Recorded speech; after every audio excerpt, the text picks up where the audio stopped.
Hey guys, it's Nicole. It's been like forever and a year.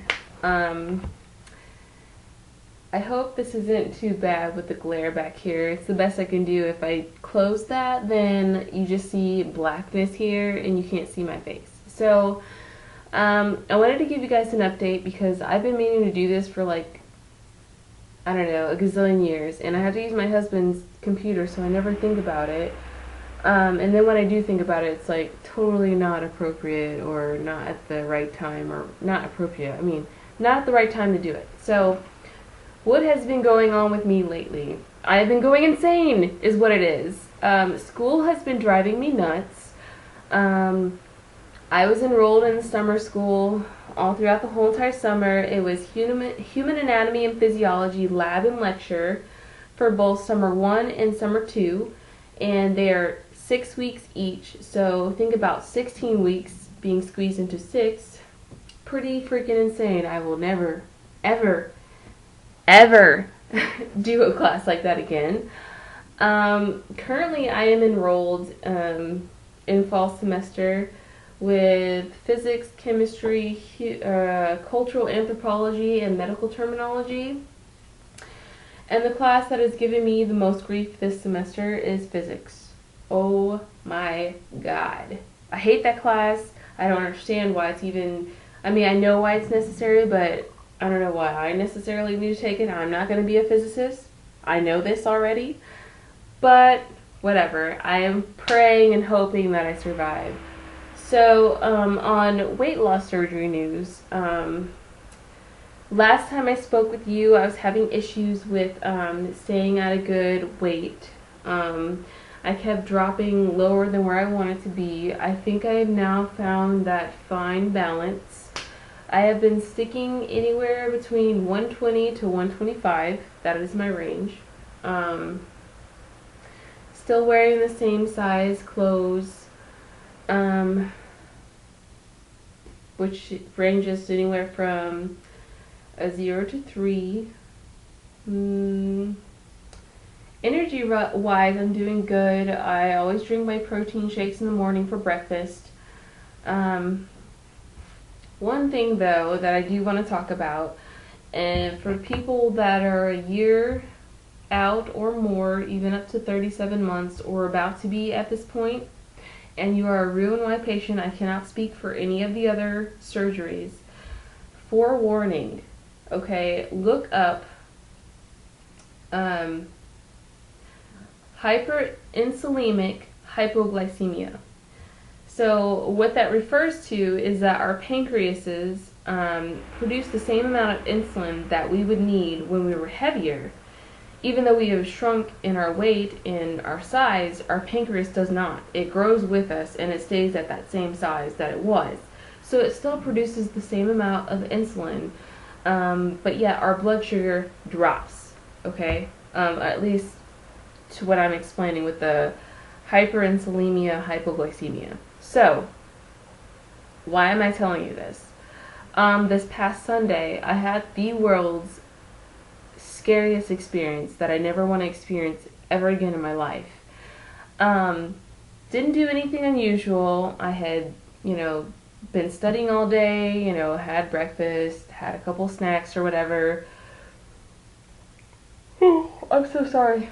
I ate dinner, which I had a little bit of steak, a little bit of mashed potatoes, some greens or whatever.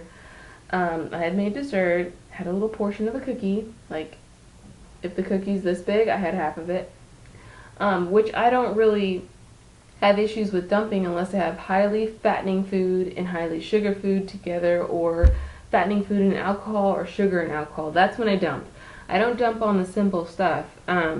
So, it's nothing that happened that was unusual. I go upstairs to go to bed or lay down for a little bit, and my husband's downstairs doing dishes, and he hears a big doof.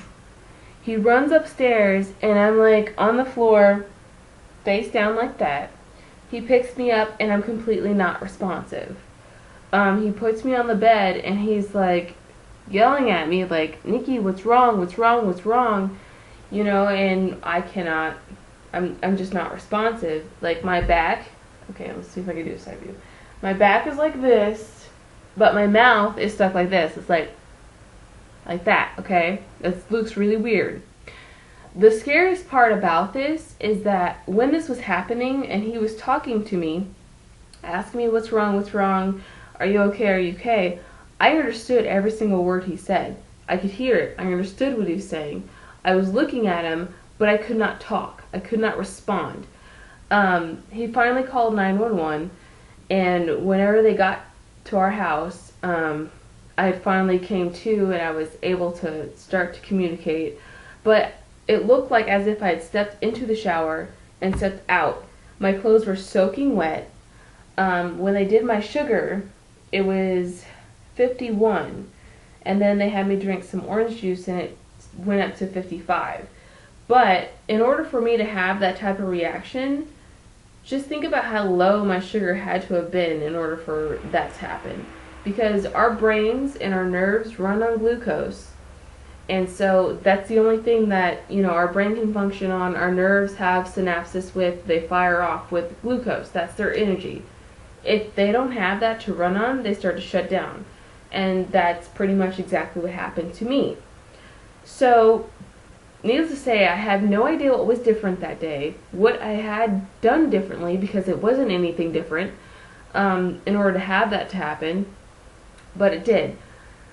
So what I have done, I scheduled an appointment with my primary care after speaking with my bariatric surgeon's office, and I have a glucometer, and I test my blood sugar before I eat, after I eat, if I feel a little funny.